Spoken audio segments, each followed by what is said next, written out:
مسلمان پیدا کیا اور اسلام کی اس عظیم نعمت کے بعد اللہ تعالیٰ نے ہمارے لیے زمین کو وسیع کر دیا. وَأَرْضُ اللَّهِ وَاسِعَةٌ، اللہ کی زمین جو ہے یہ بڑی وسیع ہے. اور جس طرح کہ آپ سب جانتے ہیں ہمارے بہت سارے احباب جو خاص طور پہ آج یہاں تشریف لائے، وہ اللہ تعالیٰ کی اس نعمت کو ایک بزنس اور ایک کاروبار اس کے ساتھ ساتھ وہ تو ہوگا، بزنس بھی ہوگا، کاروبار بھی ہوگا، لوگ زمینیں بھی خریدیں گے، پلاٹ بھی بنائیں گے، گھر بھی بنائیں گے، تعمیر بھی کریں گے. قرآن کریم میں اللہ رب العزت نے فرمایا ہے کہ وَاللَّهُ جَعَلَ لَكُم مِّن بُيُوتِكُمْ سَكَنًا، کہ اللہ تعالیٰ نے تمہارے لیے جو گھر جو تمہیں دیے ہیں وہ تمہارا مسکن ہے، وہ تمہارا سکن ہے. سکن جہاں پہ آپ رہائش پذیر ہو. اس سوسائٹی کے جو بھی ہمارے احباب ہیں، ذمہ داران ہیں، انتظامیہ ہیں، میں چونکہ نبی صلی اللہ علیہ وسلم نے فرمایا کہ الدین نصیحہ، دین خیر خواہی کا نام ہے. آپ کسی بھی جگہ جائیں تو آپ کے ذمے جو بات ہے وہ ہے خیر کی بات کرنا. تو یہاں کے جو ذمہ داران ہیں خاص طور پہ ان کے لیے نصیحت، ہمارے دوست احباب کے لیے نصیحت، یہ ہماری ذمہ داریوں میں سے ایک ذمہ داری ہے بطور مسلم معاشرہ کہ آپ کاروبار کو ایک دین کا حصہ سمجھ کے کاروبار کریں. بہت سارے لوگ جو ہیں وہ اس بات کو یہ اس طرح سے کرتے ہیں کہ کاروبار اور دین اس کو آپس میں مرج نہیں کرنا چاہیے، اس کو آپس میں نہیں ملانا چاہیے. حالانکہ اللہ تعالیٰ نے نبی صلی اللہ علیہ وسلم کے ذریعے سے ہمیں معیشت اور کاروبار کو درست انداز میں لے کے چلنے کے لیے پورے اصول اور قوانین ہمیں بتائے ہیں.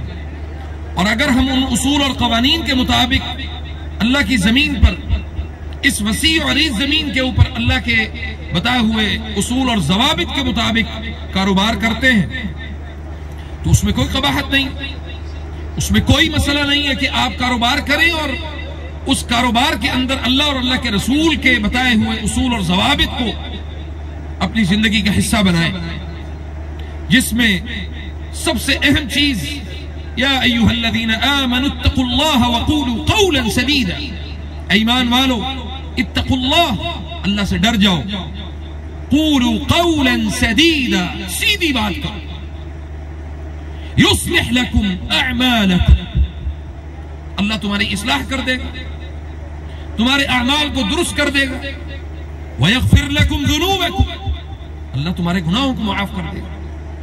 ہم کاروبار کر کے بہت سارا پیسہ اکٹھا کر کے بیت اللہ چلے گئے، لیکن جھوٹ کے اوپر مبنی کاروبار سے پیسہ اٹھایا اور جا کے اللہ کے گھر جا کے توبہ اور استغفار کر لی. ہمارا وہ سفر بھی ضائع، ہمارا وہ کاروبار بھی ضائع، ہمارے اعمال بھی ضائع.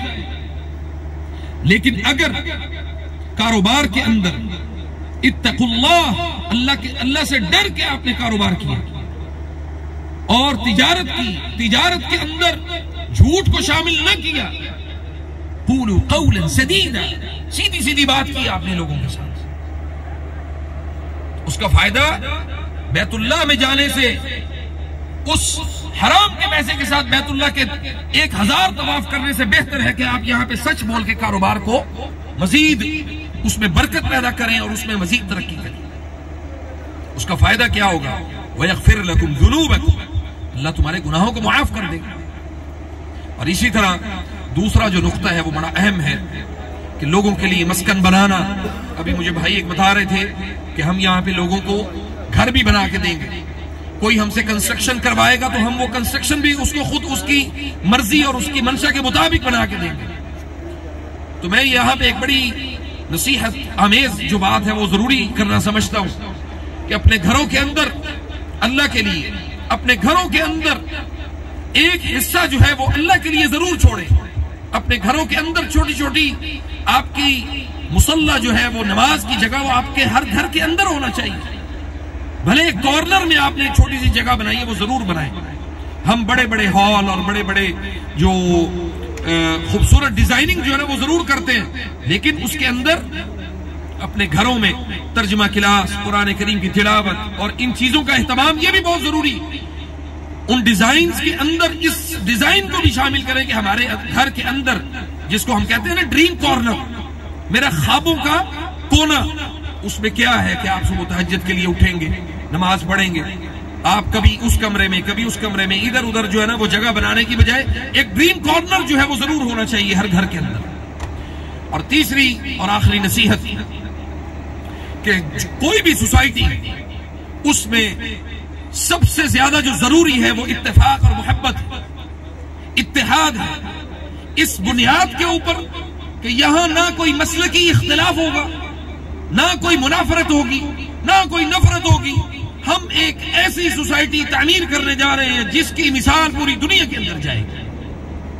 اس سوسائٹی کے اندر بنیادی جو ضرورت ہے وہ ہے لوگوں کو اللہ کے بتائے ہوئے دین کے مطابق اس میں جمع کرنا، ایک کمیونٹی سینٹر قائم کرنا، اور اس کمیونٹی سینٹر کے اندر ہر ہفتے کو یا پورے مہینے میں ایک دن ہر گھر سے ایک فرد جو ہے وہ اس کمیونٹی سینٹر میں آئے اور آ کے اپنی سوسائٹی سے ریلیٹڈ، اپنے گھروں سے ریلیٹڈ، اپنے خاندانوں سے ریلیٹڈ یا معاشرے میں موجود برائیوں سے ریلیٹڈ وہاں پہ دروس کا اہتمام ہو، وہاں پہ درس قرآن ہو، درس حدیث ہو، لوگ وہاں پہ آ کے اللہ اور اللہ کے رسول کی باتوں کو جمع کریں. یہ 3 نقاط میرے ذہن میں تھے، میں نے سوچا کہ میں آپ کے ساتھ ضرور اس کو شیئر کروں، کیونکہ میں نے یہ چیزیں عرب کے اندر بہت زیادہ محسوس کی. میں نے پریکٹیکلی عملی طور پہ میں نے ان کے اندر یہ چیزیں دیکھی. ہر ہفتے کو یعنی ایک ہفتے میں ایک دن ہوتا ہے جمعرات کا، تو جمعرات کو علماء، مشائخ، اکابرین وہ ایک جگہ پہ جمع ہوتے ہیں. کسی بھی بڑی جو سوسائٹی ہے اس کی ایک بڑی مسجد کے اندر ان کا اجتماع ہوتا ہے. اس اجتماع کے اندر تمام لوگ اپنی اپنی رائے کا اظہار کرتے ہیں کہ جی ہماری سوسائٹی میں اس چیز کی ضرورت ہے. دنیاوی ضرورتوں کے لیے ہمارا جمع ہونا یہ کوئی بڑی حیرانگی کی بات نہیں ہے، بلکہ زیادہ ضروری جو ہے وہ ہمیں دینی ضروریات کے لیے ایک دوسرے کے ساتھ جمع ہونا، یہ ہماری بنیادی ضرورت ہے، جس کی وجہ سے اتحاد، محبت اور جو ایسی فضا قائم ہو جس کی وجہ سے لوگوں کو فائدہ پہنچے، لوگ ان چیزوں سے فائدہ حاصل کریں اور آپ کے لیے کاروبار بھی ہو، صدقہ جاریہ بھی ہو، آخرت بھی بنے، دین بھی بنے، دنیا بھی بنے. فجزاکم اللہ خیر. السلام علیکم ورحمۃ اللہ وبرکاتہ.